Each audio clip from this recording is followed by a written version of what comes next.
So, John, we got something pretty technically ambitious planned for tonight. Being completely honest, I'm not even exactly sure what we have planned. I'm just back from Butler, PA. How are you? I'm doing well. Special Sunday edition of Assassination in Butler, Assassination Attempt in Butler. And we didn't talk about it in Friday's show for safety reasons, but you just went to Butler and you just got back, right? I mean, Yeah, you were like minutes ago. driving hours ago? Yeah, you Yeah. were driving most of the day today. So we wanted to get a chance to talk about that event and what you learned, what you saw at that event. And we were talking about you were in Butler a week ago, Monday. You were in Butler, and you posted some material that I don't know that the people who subscribe to my channel have seen. If they're not following you over Crowdsource the Truth, what are you up to? Crowdsource the Truth 17, 18, Oh, 26, that's 40, 11 on 41, YouTube. I 11, think at this 11. point, the best thing to do is just follow on 11's a lucky X or number, on Odyssey. They keep kicking off but YouTube. It's 11's a good George's number. idiot brother. Yeah, but 11's a good number. So you got Crowdsource the Truth 11 on YouTube, and then you've got Crowdsource the Truth, period, on Odyssey and Rumble, and you're on Twitter at JG underscore, JG is Jason Goodman, underscore CSTT, crowdsource.truth. And you've been posting some pretty wild stuff from the menu. And I think it's important. I mean, why don't you share with people, what kind of blew your mind over the last 24 to 48 hours? Well, I was I have to say, slightly disappointed. This didn't go exactly as planned. I should have anticipated this, but I wasn't allowed in with that microphone. They sent this big list of stuff that you were not allowed to bring, and microphones were not on that list. But of course, when I got there, they said no microphone. And it's a pretty expensive microphone, so I didn't want to throw it away. And my plan was to go back to the car, which wasn't too far, and drop the Right, microphone and come back. And when I right, got to the car, I realized, I'm finally, the mobile network was so saturated. It's pretty annoying that this is a current limitation of mobile cellular phone networks, but you couldn't get anything out. Now, when I walked to the parking lot, I was right. on another tower or something, so I now had good full speed, uploaded the video so everybody could see it. My understanding is that when the president arrives, they use cell phone jamming technology until he leaves the van. Oh, no, no, no. I mean, like I read this, Maybe. like this is Yeah. official stuff. Right. And there was even like a time frame that they jam the signal 10 or 15 minutes before he arrives, before the motorcade arrives. And then they stop jamming the signal, I think, 10 minutes after he leaves. So it was like very specific, like part of the protocol.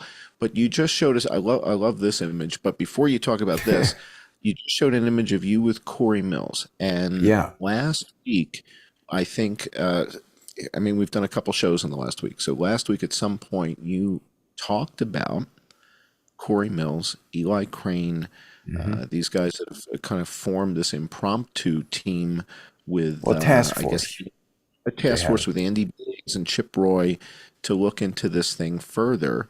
And in a previous show, you had expressed some concern as to whether these guys were, legitimately after the answers. And then you spoke to Cory Mills, Yeah. and I don't know if the audience has had the benefit of hearing about that conversation with Cory Mills, let alone you bumped into him at the venue.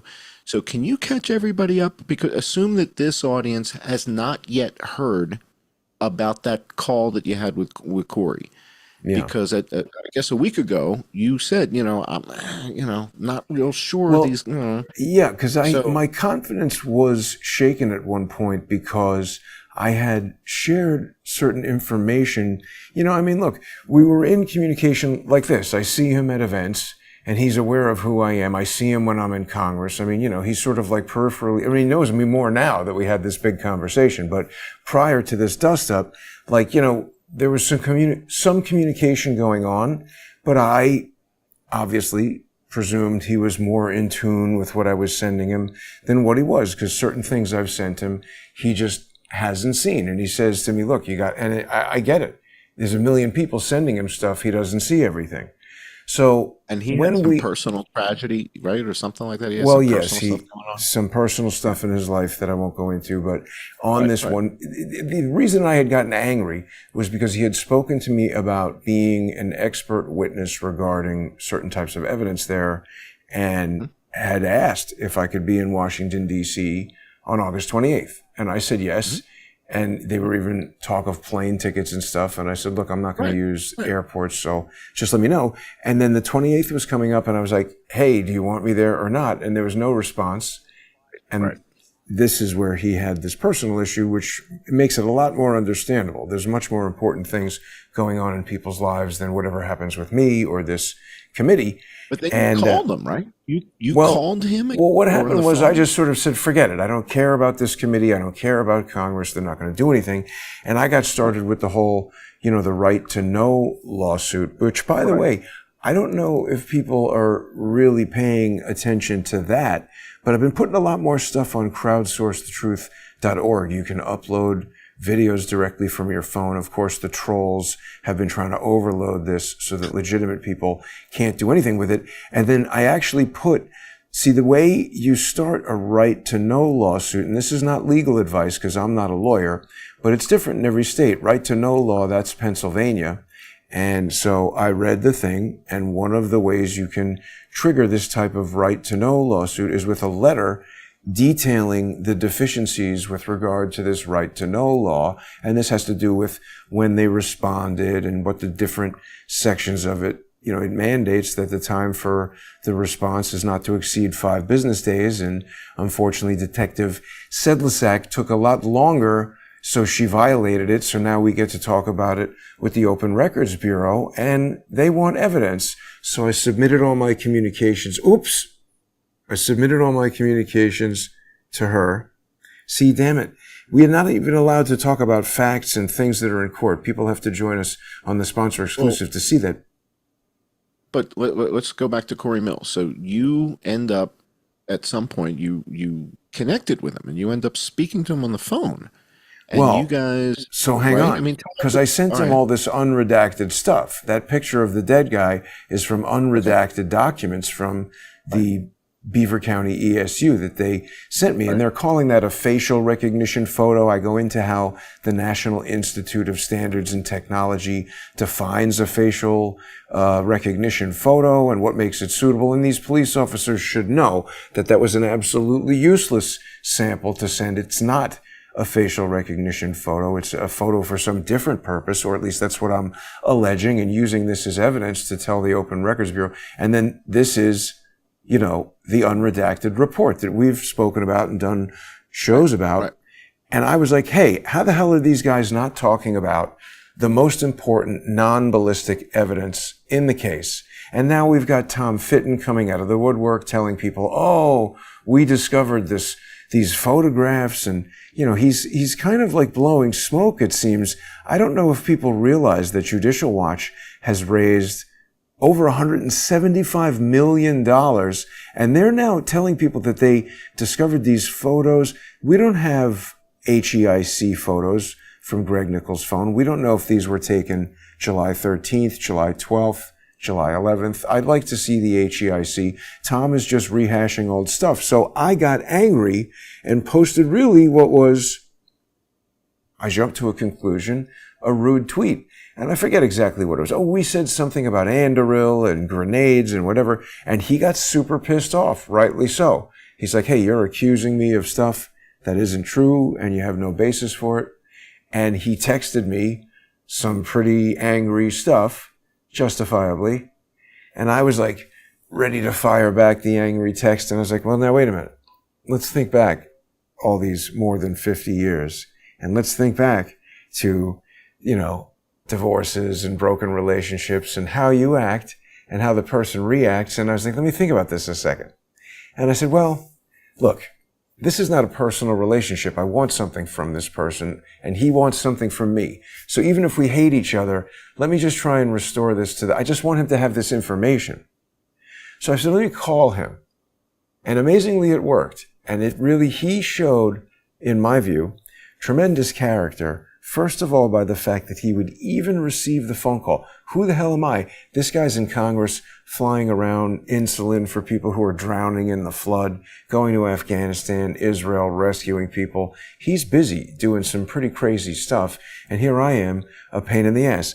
So the fact that he cared about this at all and would talk to me about it for as long as he did to unwind it, by the end of it, we really got to a place where I said, I think we might be more alike than dissimilar, and maybe that's why we're butting heads. And I said, even if we don't personally like each other, Mr. Mills, I would like to help you and your committee. And he said, well, I would like your help. And so we got past all the angry stuff, and I then put out an apology tweet. And I think people who saw me speaking to him there, I have a lot of respect for him, and I'm hopeful that I can be an ally to his committee and he can be an ally to the truth. And I don't know what will happen in Congress, but it's not under his control. Oh, yeah, sure. Can you play a little? Yeah, play the whole thing. Right to know lawsuit that's underway. I don't know if we've... Mr. Mills, 2 seconds before you go in. You are a brave patriot. You're one of the only people in Congress who's standing up for the truth. I know you got to go inside there, but I'd love to speak to you about the Beaver County District Attorney right to know lawsuit that's underway. I don't know if we've had an opportunity to discuss those details. What do you expect today at the rally? Well, I don't know about the details of that actual case that you're mentioning, but I expected there to be you already see the turnout. People have been lining up since 8 o'clock this morning. People are encouraged by President Trump's strength. And I'll tell you something, courage is contagious. And I think that you see that here in Butler today. And I think that not only that, but people are here to join that rally cry of fight, fight, fight. They believe in our constitutionality. They believe in the America First agenda. And I think that you're seeing this pan out in the numbers. I mean, you couldn't get Kamala Harris and Joe Biden to put a group together like this if they had announced it 10 months out. And you're seeing right now Americans turn up knowing what took place here not long ago, not in fear, but in support of our president. And so I think that while this is a fantastic thing, let's turn out on November 5th and let's go ahead and make America great again. You're a model for courage as well. You've been helping people who are struggling from the floods in North Carolina. You were there yesterday. You're here today. It's amazing, Mr. Mills. Well, I've been there for 5 days. I'm not unfamiliar to this. We conducted the first successful overland rescue of Americans out of Afghanistan in 2021. Only 4 days after the event on October 7th, that took the lives of 1,200 innocent people in Israel. We were conducting our first rescues, pulled 255 Americans in total out of Israel. Conducted the first rescues out of Haiti, 23 Americans and 59 mentally, physically disabled children out of Haiti this year. And we're here in North Carolina, been there for 5 days, dropped 22,000 pounds of supplies, non-perishables, medicines, everything from insulin, which is needed for our type 1 diabetics, to diapers and food, urgently needed care, but also Starlink systems that we were setting up in different areas across Western North Carolina so people can get off the missing persons list and can have connectivity to their families. So doing medevacs, doing search and rescues. And so, again, if Joe Biden and his administration is not willing to do this job, the average American will step up. This is Americans helping Americans, and that's what really matters. And I commend you, sir, as a model of courage. Will we see a Cory Mills for president campaign someday? I don't know about all that. I hope so. I'm blessed to be able to serve the people. Be well, sir. America See you first. soon. Take care. Cory Mills right there, everybody. So there you go. I mean, I think he would appreciate that I'm on his side, and he's doing things. He wants to do the right thing. Again, his hands are tied in that committee. He also explained certain things to me that were said during the committee that I didn't understand. He said he was talking about us, that he wants us to be in there, but he's not in charge of that committee. Well, and things are more complicated than maybe they appear on the surface.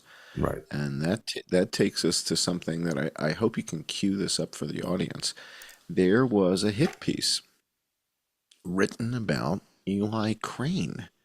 And it looks like it may have come from the New York Times, but what is it? DNews, DNYUZ, did the story, and it was like, this is interesting. And so there are aspects in the story that I didn't know, and I thought it might be interesting to share this with the audience.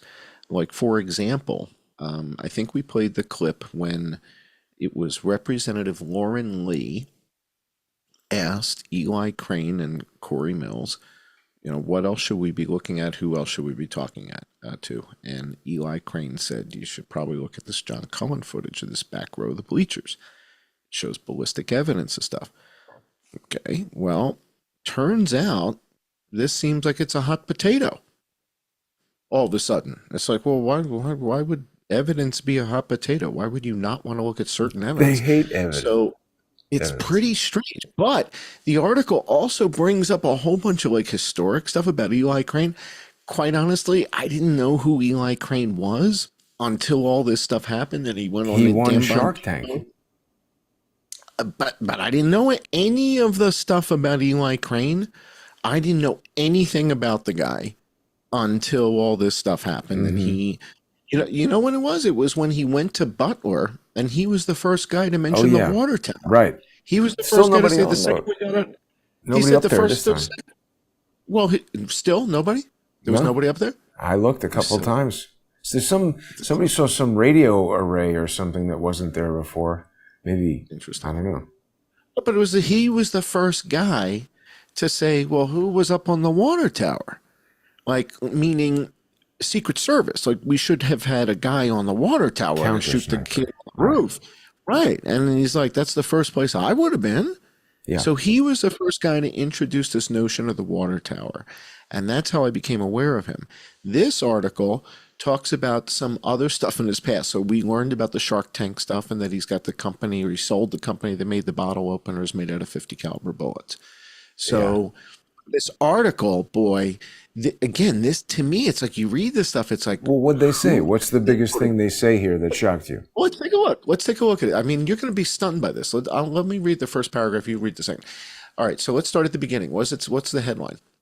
The headline says, as lawmaker claims Trump's shooting was an inside job, GOP indulges him. GOP, Grand Old Party. The Grand Old Party is the GOP, and that's the Republicans. He posits, so he is Eli Crane, he posits that there is a mole within Donald Trump's Secret Service detail and warns that the former president should bolster his private security to watch the watchers. He says he's skeptical that the FBI will get to the bottom of the first attempted assassination against Mr. Trump. Even if they do, he declares, I don't believe they would give us the truth. He has repeatedly raised the possibility that the shooter who tried to assassinate Mr. Trump in July at an open-air rally in Butler, PA, did not act alone, and that the gunman who was arrested last month in what the FBI described as a second assassination attempt of its Florida golf course was an asset of a foreign adversary who was being handled. Representative Eli Crane, first-term Republican from Arizona, has been everywhere that will have him.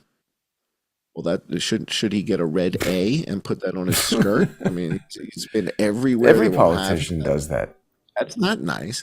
Promoting conspiracy theories. Oh, no. Here we go. Conspiracy theories. He's promoting conspiracy theories about the assassination attempts against Mr. Trump, despite all evidence that such theories are false. Whoa. Oh, No, wait, exactly. wait. Where's the evidence which evidence is counteracting my evidence? They just say this. This is stipulating reality right here. Obviously, the evidence... Is there a byline on the article? Let's see if we can find who the author is. Let's see if there's a byline here. Probably no. It's just in news. Right. Doesn't tell you who There's wrote no it. author. Don't you love those stories? Yeah, They this shouldn't even be taken seriously.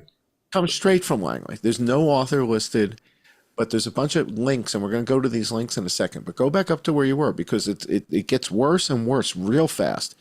All right, so they were already accusing of conspiracies, and then they say, but there's no evidence. Yeah. It's like, what? All right, so where were we? As far Representative Eli Crane, first-term Republican, has been everywhere. Despite all the evidence that such theories are false. And, yeah. Go ahead. You take it from there. And far from sidelining or attempting to silence him, Republican leaders have given him a prominent platform to air his outlandish claims at the highest levels, lending credence to the conspiracy theories spread by him and others on the far right. I think they're talking about us.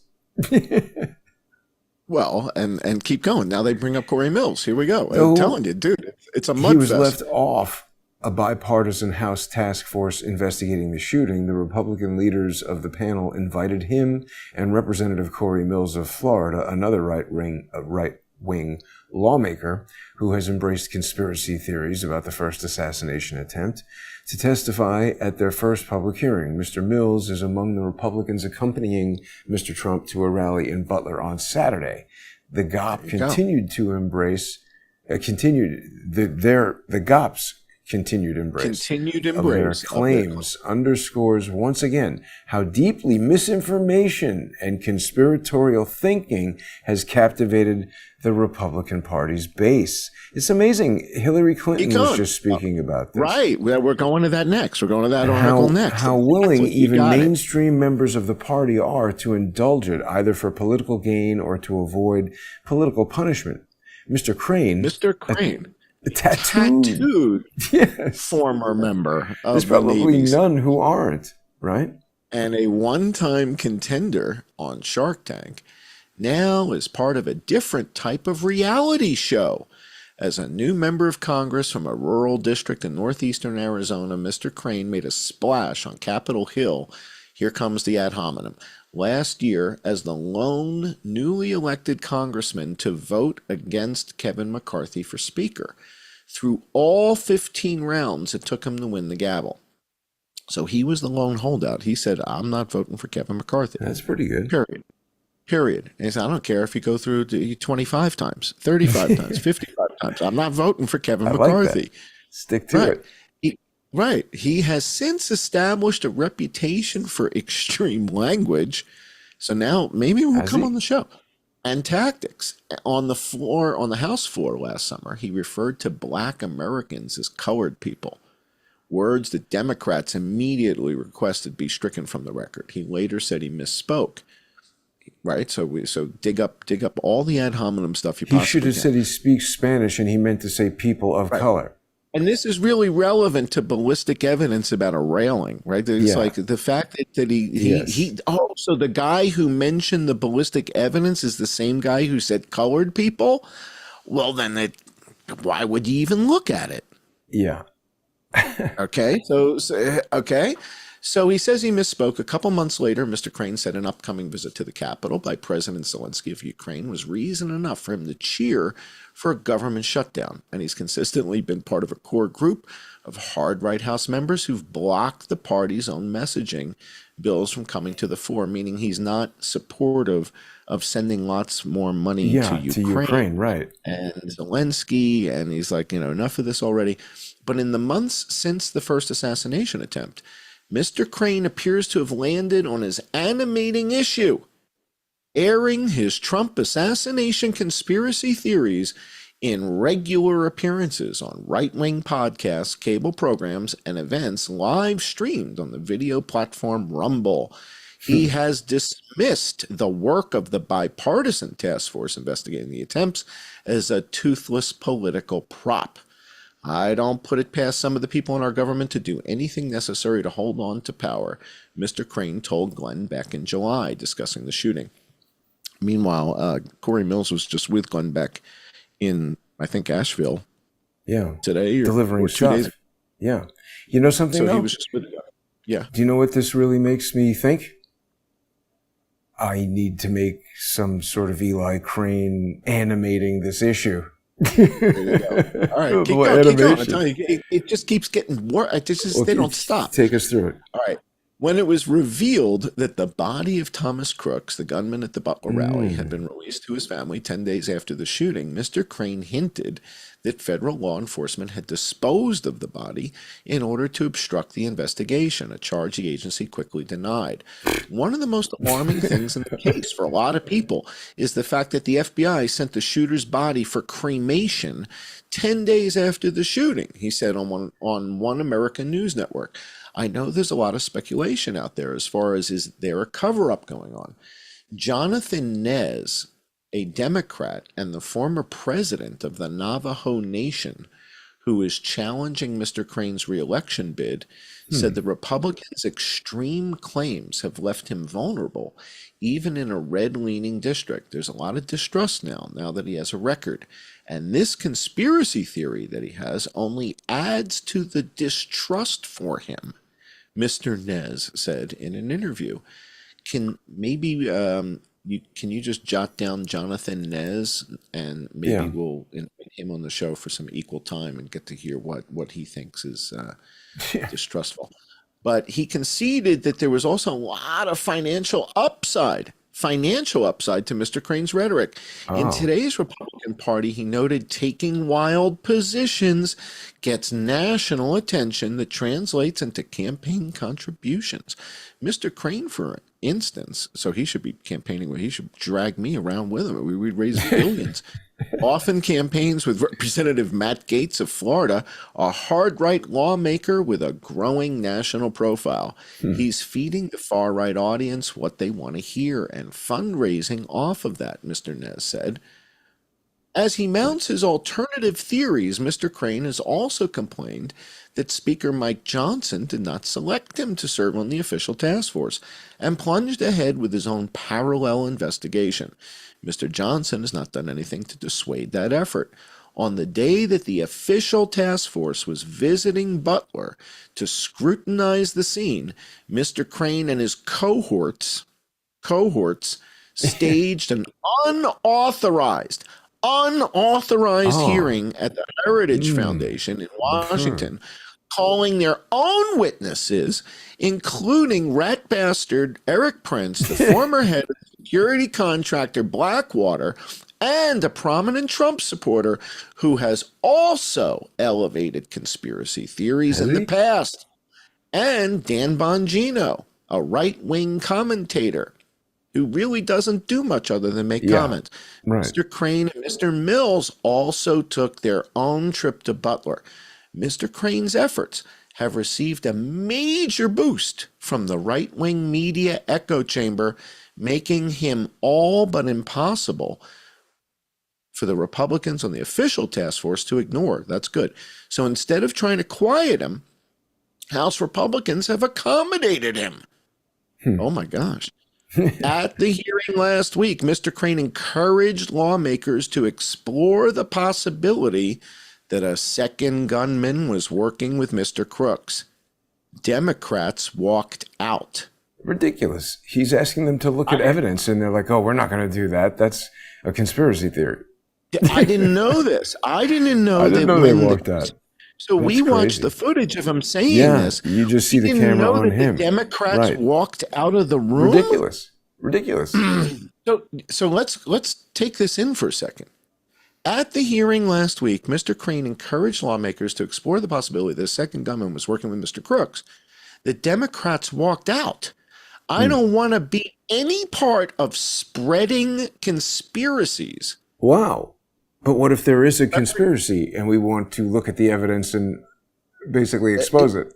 They don't care. All right, They so don't want do me a favor. conspiracies. Click on the hot link where it says Mr. Crane encouraged lawmakers, and let's see where this goes. New York Times. All right. So now the New York Times is covering the fact that Eli Crane is encouraging Congress to look at my cockamamie video of the back row of the bleachers. This is now in the New York Times, and it says it promoted conspiracy theories that it was an inside job or was carried out by more than. So, holy moly, now the New York Times. Now, the question is, if there's evidence, and the way Eli Crane presented it is, look at the evidence. If you think there's no there, then we'll move on. But they're already passing judgment without looking at the... Exactly. We don't want to hear about conspiracies, even if they exist. Now, wait a minute, John. We've got to make our way here over to the sponsor exclusive segment where we're going to be able to go deeper into this, answer some of these questions, and raise some others. I've got some footage from Butler. You've got some stuff. I don't know. We got a lot of stuff to get to. So we've got GigaSync to talk about, but people aren't going to want to miss this. If you aren't already, please visit subscribestar.com/IamJohnCullen or Patreon I am John Cullen. You can sponsor John there, and you can sponsor Crowdsource the Truth on odyssey.com/@crowdsourcethetruth, crowdsourcethetruth.substack.com, and subscribestar.com or patreon.com/crowdsourcethetruth. Stay with us. We've got a lot to talk about, stuff people have never seen before, all New kinds footage. of, yeah. Yep. Stay with us, everybody. Yep.